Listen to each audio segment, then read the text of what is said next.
welcome to Notes from School. Today is another assembly, and it's the 21st episode of the Notes from School podcast. Welcome back to the Assembly Hall, and we are going to be covering something which might give you some nightmares. So, parental advisory warning on this episode, because we're going to be looking at the disturbing history of nursery rhymes. Now, what can be disturbing about very wholesome nursery rhymes? And if you're watching this on YouTube, I'm holding up a nursery rhyme book that I've got, and it's got some images and illustrations here which are definitely not very disturbing, of creepy looking clowns. And what else have we got? We've got Old Mother Hubbard, who looks like she's killing her children.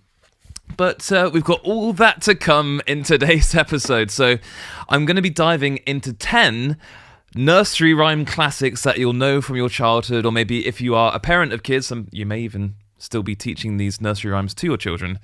But after you've listened to this episode, you will have a slightly different understanding of what some of these nursery rhymes may mean, or the origin stories of some of these tunes, because they are indeed quite dark and quite disturbing. So buckle up and hope you enjoy. But before we get into today's episode, all about the disturbing history of nursery rhymes, as with every assembly each week in this podcast, I have a little catch up and tell you what I've been up to in the past week and just let you know how things are going. So if this is the first time you've listened to the Notes from School podcast, then welcome.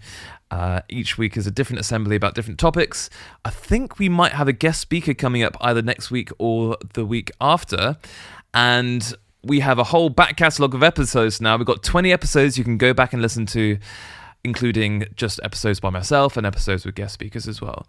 But in this last week, I hope all of you have had a great week. I have been down in Dorset and in Somerset, so I've been down southwest. So I went down to see my parents and to have a trip back to Poole in Dorset and go to my favourite place in the world, which is the Purbex, and walk along in Wortham Travis and go down to the sea, take a look at fossils.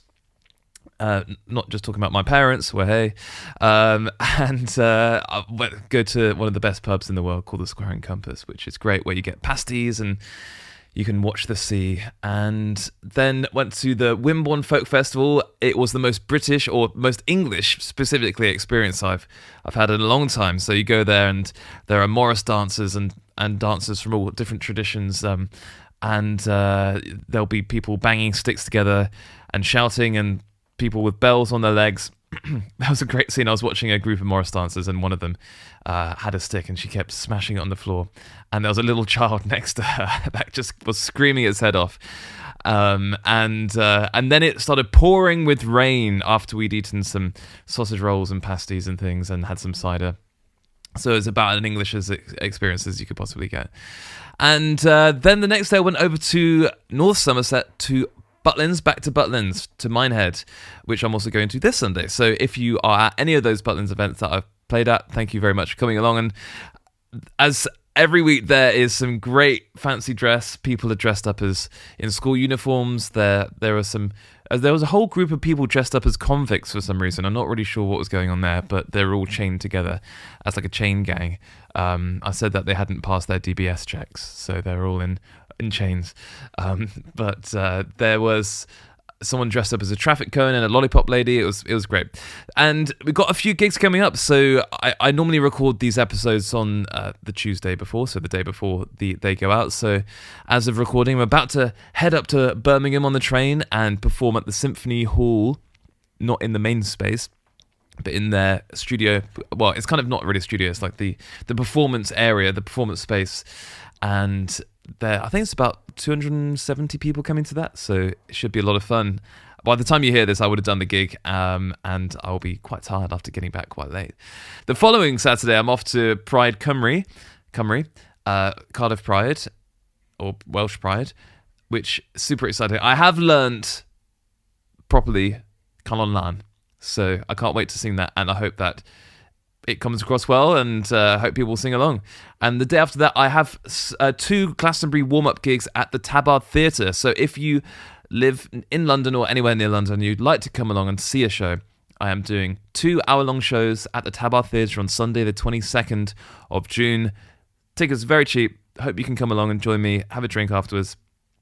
And then that is the lead up into Glastonbury. I know it's the festival that everyone talks about, and if you don't go and you aren't interested in Glastonbury, then I apologise, but it kind of slightly takes over.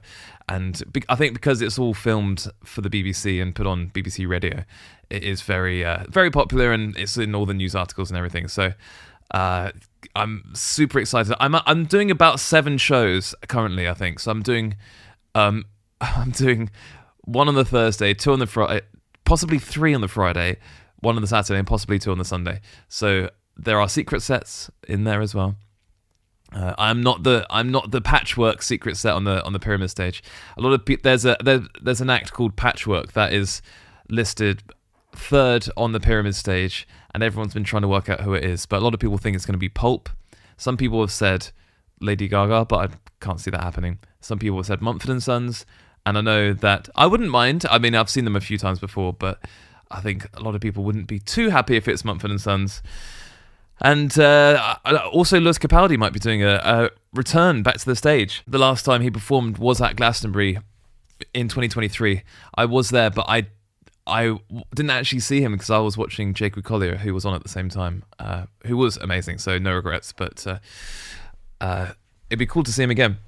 So I also had a very nice email sent in to the Notes from School podcast email address, which if you ever want to send any messages my way, then you can send me a message on Instagram or Facebook. But the main one for this podcast specifically, the email address is notesfromschoolpodcast@gmail.com. And the email was from another James saying, "Hi James, I have only recently discovered you and have been much enjoying and sharing a nostalgic trip down memory lane, binge watching all of your podcasts." Oh, thank you very much. "I am a child of the 80s, born 1978, and have a clear memory of my junior school assembly hall. When I first joined the school, the words for the hymns were printed in huge poster-sized books that hung from the pillars of the assembly hall on a pulley system.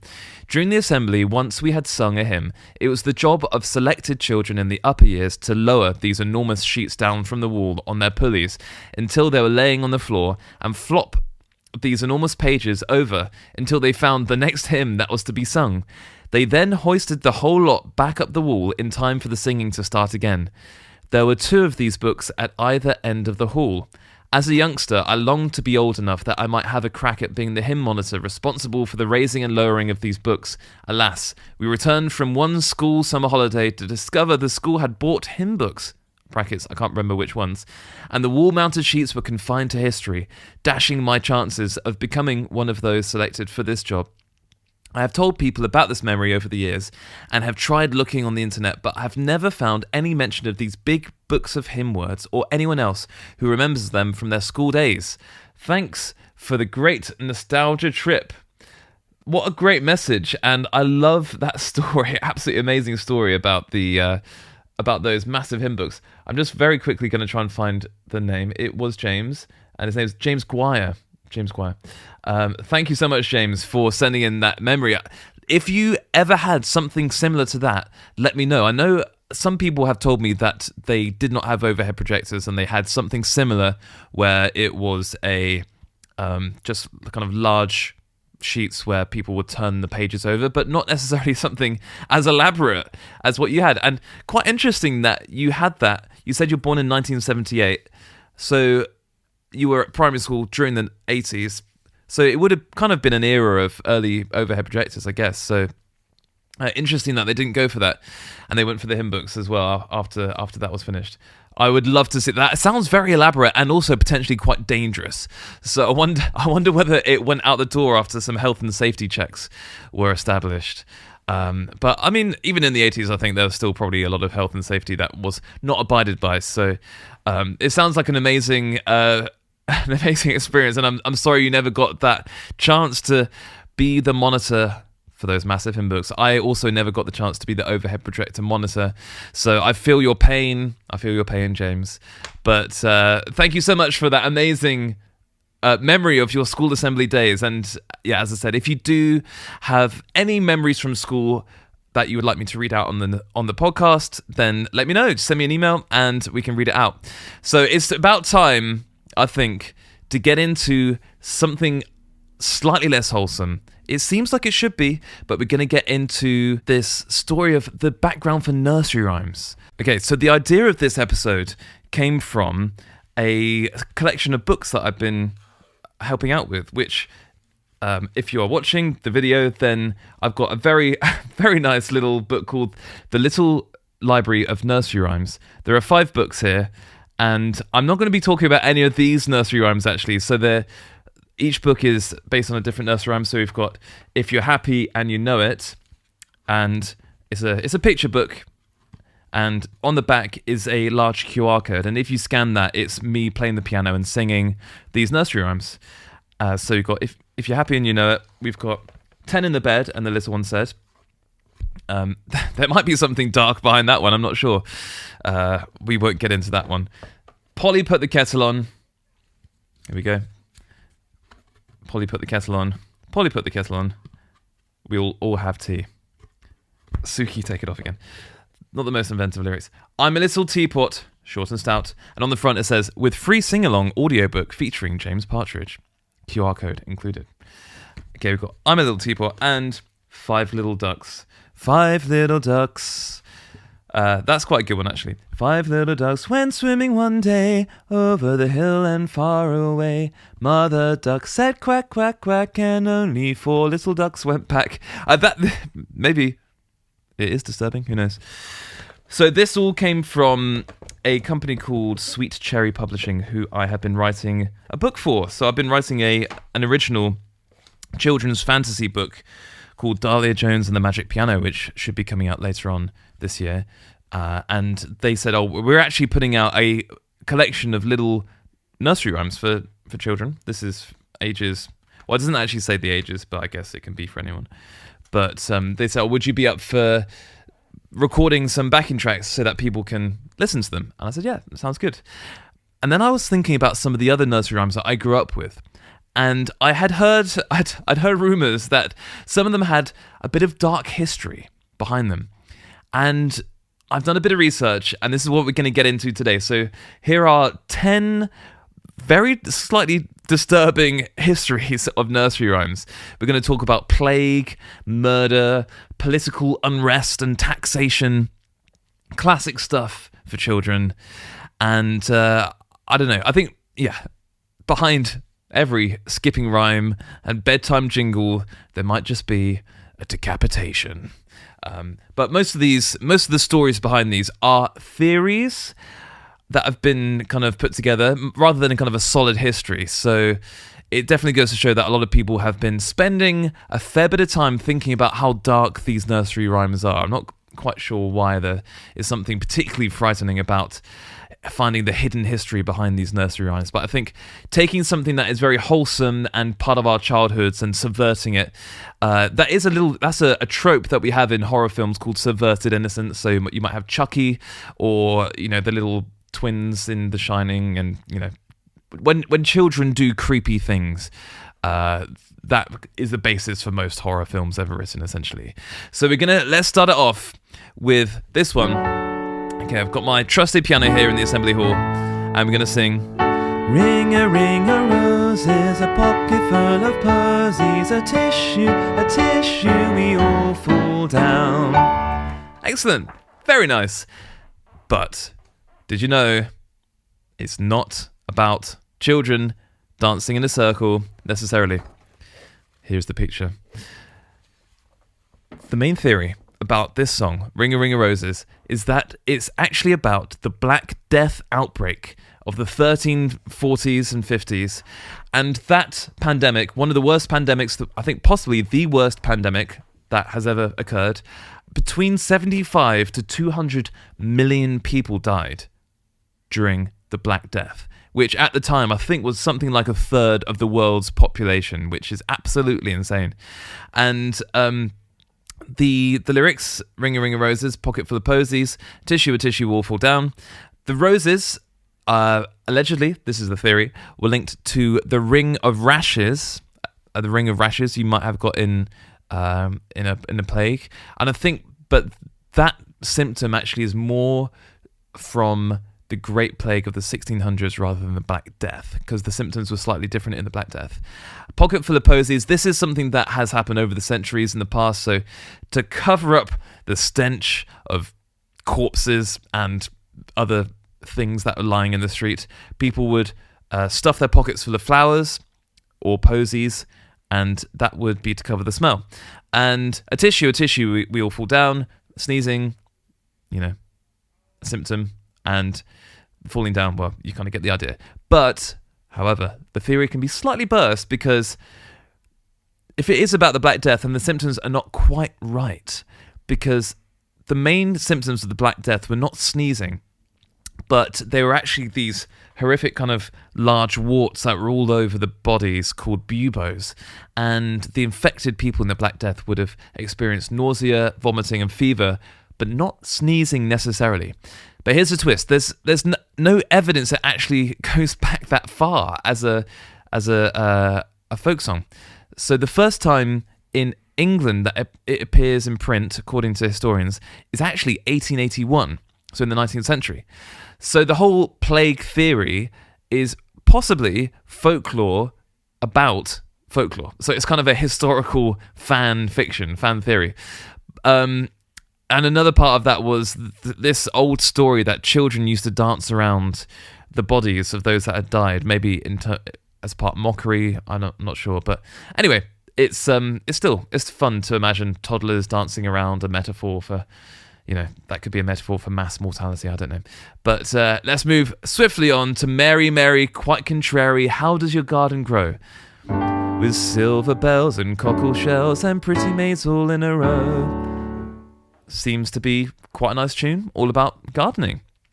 But we're now getting into the nursery rhymes about despotic kings and queens, monarchs of England, and religious intolerance, because we're now taking a look at Mary I, sometimes known as Bloody Mary, and she was queen after her father died, Henry VIII, and after Edward died.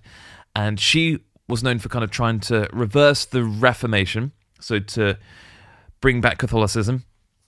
And during that time, there was a mass kind of purging of priests. And this garden that we sing about, how does your garden grow? With silver bells and cockle shells and pretty maids all in a row. They're not about flowers. These references, the garden is a graveyard. The silver bells were thumb screws, and the cockle shells were instruments of torture that were used. I won't get into the full details. I'll leave that to your own imagination. But let's just say the first word gives you an idea of where these instruments of torture might have been used. So the pretty maids, what are they? Possibly guillotines, or it could be referring to the women that were burned for heresy. We're going to continue the dark tales of religious persecution with the next one, Three Blind Mice. Three blind mice, three blind mice, see how they run, see how they run. They all ran after the farmer's wife, who cut off their tails with a carving knife. Did you ever see such a thing in your life as three blind mice? We don't even need to get into the words to get a sense of how dark this one is. And even on the BBC Bite-Size website, you've got a video of a farmer's wife cutting off the tails of the rats and holding them up in a very sinister fashion. But the farmer's wife in this song is thought to be, again, Bloody Mary, Mary I. The mice, who were they? Protestant rebels. And the carving knife, I think, again, we get the idea.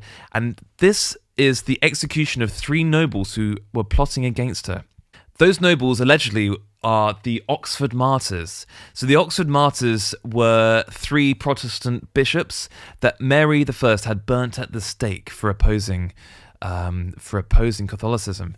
And the most famous one was the Archbishop of Canterbury, Thomas Cranmer. and there were two other bishops, Hugh Latimer and Nicholas Ridley. Their blindness, the three blind mice, either, the theories are, either it's a reference to their religious beliefs, so they're blind to being Catholic, or it could have been the fact that they were blinded as part of torture before they were burnt at the stake. Again, those are just theories, but it's very dark. Let's get on to the next one. Bar, bar, black sheep, have you any wool? Yes, sir, yes, sir. 3 bags full. Okay, so bar, bar, black sheep. It's got to be about sheep, right? Surely this one's got to be about sheep. Bar, bar, black sheep, have you any wool? Yes, sir, 3 bags full. 1 for the master, 1 for the dame, 1 for the little boy that lives down the lane. Okay, very nice. But it's not. We're going to get into it. The first theory that we have about bar, bar, black sheep is that it's actually about taxation. A classic theme for children's nursery rhymes, medieval taxation laws. And this taxation was imposed by Edward I to pay for his crusades. And with this taxation, it was on wool. And the first third of the money that you'd make from your wool, if you were a shepherd or a farmer, the first third would go to the king, the master. The second third would go to the church, the dame, so the bride of Christ. And the final third would go to the shepherd or the farmer, so they would get whatever's left, essentially, after being taxed. So it is a classic accounting rhyme, very educational. Nothing says childhood joy like the feudal taxation system. That taxation theory was from 1275, so it goes back a very long time. But in the 1980s and 90s, some people theorized that the song was actually linked to slavery in the American South, and the black sheep that were being referenced were the slaves. 3 bags full reflects the cotton they were being forced to collect, and its use of the color black and the word master has led some to wonder whether there was kind of a racial message at its center. With that theory, some schools actually changed the words from bar bar black sheep to bar bar rainbow sheep, which I personally don't know any schools that have done that. Let me know if you teach at a school that has done that. But I do feel like that kind of story is the sort of story that would be posted by the Daily Mail saying, this is the wokeness of schools gone mad. We can't have bar bar black sheeps anymore. We have to have bar bar rainbow sheeps. But I don't know. It is. I mean, that actually happened, but I don't know any schools that have done that personally. But that whole kind of theory about it being from slavery is possibly disproved by the fact that there is a publication of bar bar black sheep in an old nursery rhyme collection called Tom Thumb, which came from 1744, which predates the Declaration of Independence, so kind of predating the United States as it is now. But it doesn't necessarily predate the use of slavery in the States, so it could be, who knows. We're going to move on now to a classic nursery rhyme called Humpty Dumpty. Humpty Dumpty sat on a wall, Humpty Dumpty had a great fall. All the king's horses and all the king's men couldn't put Humpty together again. If I say the words Humpty Dumpty, what do you think about? Are you thinking of an egg? Because if so, there is nothing in this nursery rhyme to say that Humpty Dumpty was an egg. And we don't really know where this idea came from. There's a reference in Alice in Wonderland about Humpty Dumpty looking like an egg, but not that Humpty Dumpty is an egg. So whenever you see Humpty Dumpty in nursery rhyme books and in videos online, it is always seen as an egg that cracks open. But one theory actually suggests that Humpty Dumpty was not an egg, but was actually a cannon used during the English Civil War. It was mounted on a wall which got bombarded during a siege, causing it to fall. And the king's men couldn't fix it because glue guns obviously had not been invented. They couldn't fix the cannon. So that allegedly, Humpty Dumpty is about an English Civil War cannon, not an egg. Let's get into the next one. Jack and Jill went up the hill to fetch a pail of water. Jack fell down and broke his crown, and Jill came tumbling after. Okay, so there are a couple of theories about this one, Jack and Jill. The first one is that Jack and Jill refers to the King and Queen of France. So Jack being Louis XVI, King of France, and Marie Antoinette being Jill. And their beheadings, meaning that they lose the crown. That's the first theory. But this nursery rhyme actually predates them, King Louis and Marie Antoinette. So there's another theory. And this one is actually slightly more plausible. This theory says that Jack and Jill doesn't refer to people. It actually refers, again, to taxation. So we've got more nursery rhymes about historical taxation. And this taxation was introduced by Charles I. And King Charles I, he put a tax on liquid measures of alcohol. And the alcohol units were Jacks and Jills. So a Jack unit of alcohol was 1/8 of a pint, and a Jill, spelt Gill, maybe Gill, but a Jill was twice the size of a Jack. The Jill's increased price came tumbling after the Jack's increased in price. Also, King Charles I was himself beheaded, so the crown was coming off. So Jack fell down, his head was chopped off, metaphorically or literally, depending on your imagination. And the Jills came tumbling after. Who knows? It could be a comment on the collapse of social order after Charles I was executed. But there's nothing like a bit of taxation and government reform to fuel a bedtime story and a nursery rhyme.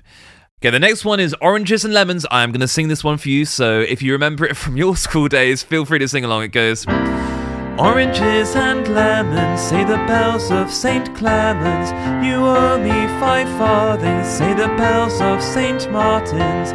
When will you pay me, say the bells of Old Bailey. When I grow rich, say the bells of Shoreditch. When will that be, say the bells of Stepney. I'm sure I don't know, say the great bells of Bow. Here comes a candle to light you to bed. Here comes a chopper to chop off your head. Sometimes this was accompanied by a children's playground kind of action game. And you go through the arch that the kids will form with their arms. And the last one will get chopped. I actually did do this when I was a child. I don't know if people still do. I think probably... At this point in time, these nursery rhymes aren't really done by children. I've not personally seen them being done in playgrounds at school. I've still seen a sailor went to sea, that kind of thing. So the clapping games. I haven't specifically seen Oranges and Lemons being done, but I'm sure a lot of you listening to this might have done this as a child. So you'd have that game, and they would all go through the arch, and someone would get executed, someone would get chopped off, and that's it. I mean, it's a glorious kind of tour through London landmarks, through the bells, and then the chopper comes to chop off your head. While it was a tour through the old London church bells, a lot of people think that it is just a story of all the executions that happened throughout the years, possibly in front of these churches. The chopper might be the executioner's axe, and the candle to light you to bed could be the last light that you have before your unfortunate demise. Cheery stuff for nap time. We're going to move through the nursery rhyme songbook.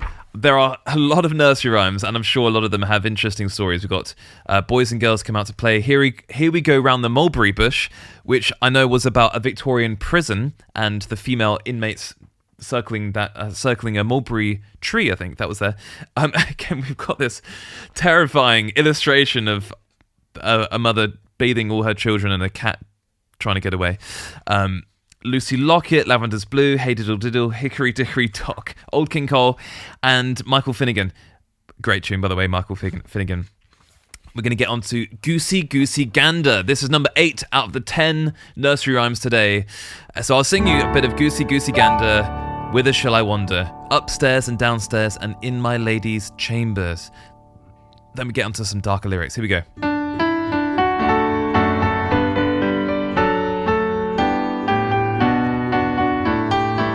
And Goosey Goosey Gander, whither shall shall I wander? Upstairs and downstairs and in my lady's chamber. There I met an old man who would not say his prayers. I took him by the left leg and threw him down the stairs. There it is. Goosey, goosey, gander.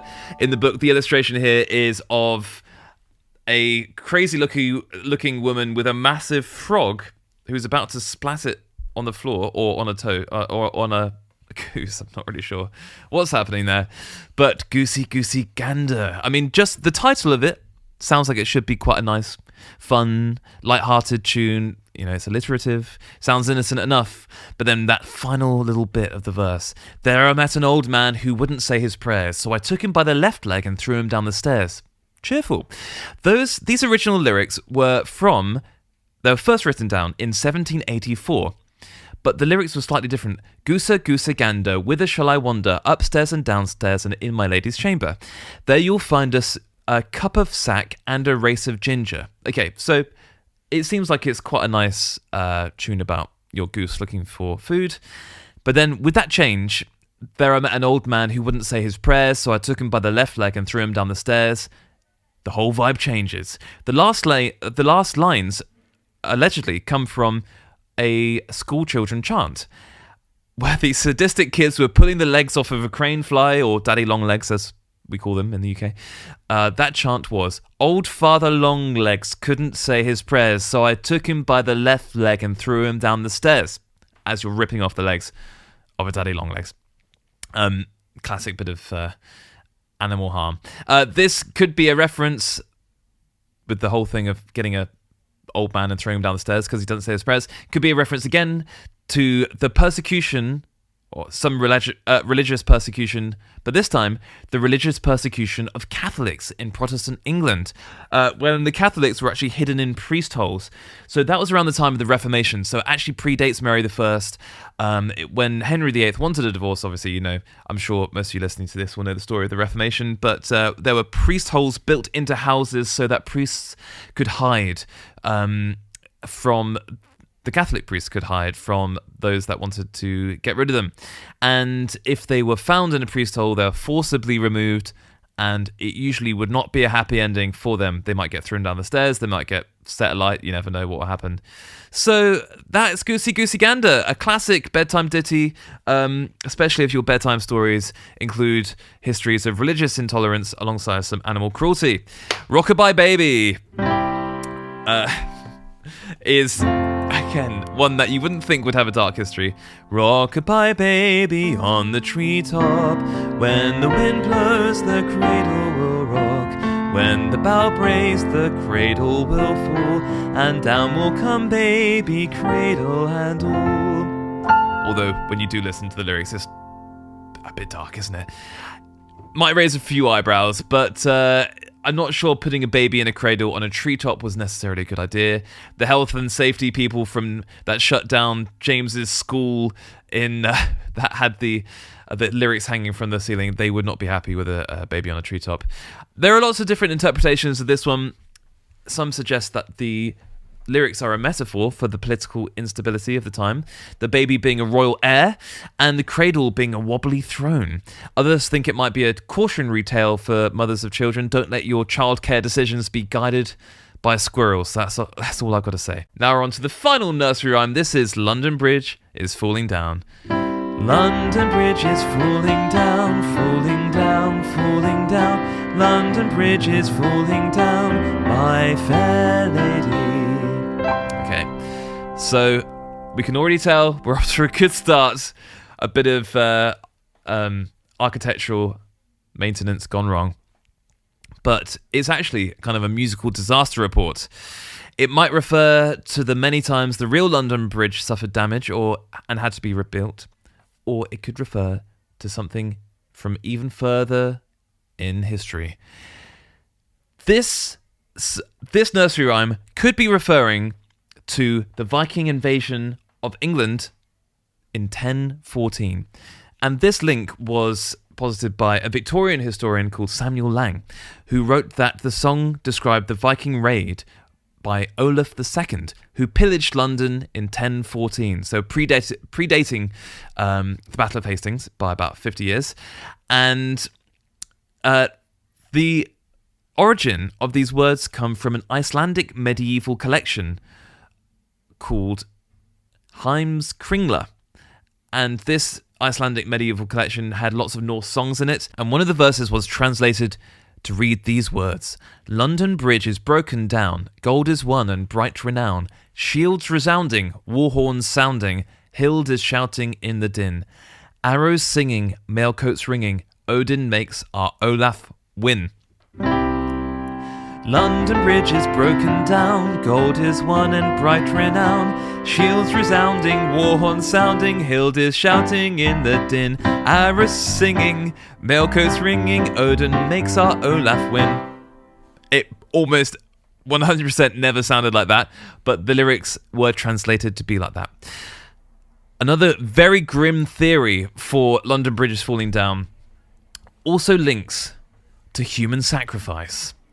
So, allegedly, children were buried alive in the foundations of London Bridge to keep the structure strong. And this process was called immurement. There is no archaeological evidence to support this. There are no bones that they found, but the original London bridges were lost long ago after multiple fires and various bits of unrest and riots and things. But the fact is, in the 1200s, the medieval bridge of London Bridge had huge houses built on it. And this was not great because most of these houses were built from wood. And we all know in London's history that building your houses from wood didn't end well. So in 1209, the medieval bridge burnt down for the first time. 1212 was the first huge fire, actually. I mean, there were fires before, but 1212 was actually the first huge fire. And over the decades and centuries, London Bridge fell down, burnt down, had to be rebuilt multiple times until the Great Fire. And this is probably where this tune comes from, around that time, the late 1600s. But there is also another children's game with this one, a playground game, London Bridge is Falling Down. Again, with this one, someone's captured at the end, like the Oranges and Lemons one, and possibly the capturing of the child at the end of this playground game either reflects the symbolic execution, it could reflect the immurement of children within the foundations of London Bridge, or it could just be a bit of playground fun. But there we go, that is the dark history behind 10 classic nursery rhymes. What have we learnt today in assembly? Nursery rhymes are very strange. A lot of the nursery rhyme books that we have now look a little bit like this. They're quite bright and cheery, and if you go on YouTube, there is a whole host of videos with millions and millions of views which sound absolutely awful, with computer-generated backing tracks and MIDI tracks. And I am actually going to talk to someone at some point in the future, probably later on this year, they're making a project called The Real Nursery Rhymes.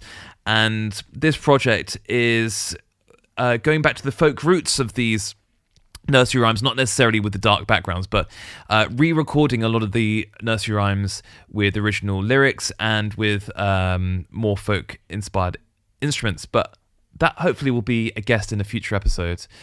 But that is it for today's episode, all about the dark history and disturbing history of nursery rhymes. If you have a nursery rhyme that sounds very innocent, it might be heads, shoulders, knees and toes, and it's all about Jack the Ripper. I don't know, I've just made that up. But if it sounds too innocent, it probably isn't. So the next time you hear a child skipping around singing about mice, wool, or walls, remember, they might just be reciting some 16th century political commentary. So that is it for today, for today's episode of Notes from School. If you've enjoyed this episode, please feel free to share it, review it. I'd love some reviews on Spotify or Apple, wherever you get your podcast. Even if it takes 2 seconds to hit 5 stars, that will help with the visibility of this podcast. And I would love more and more people to hear it. And thank you so much to people like James that have been binge watching the episodes on YouTube as well. You can feel free to share it with a history-loving friend or someone that really likes the dark disturbing, creepy bits of history that we may have forgotten. So if you know a rhyme with a suspicious backstory, then feel free to email me, notesfromschoolpodcast@gmail.com. So until next time, keep on singing, keep on smiling, keep one eye open when you're singing these nursery rhymes for any creepy ghosts. And see you next week for another episode of Notes from School. Class dismissed.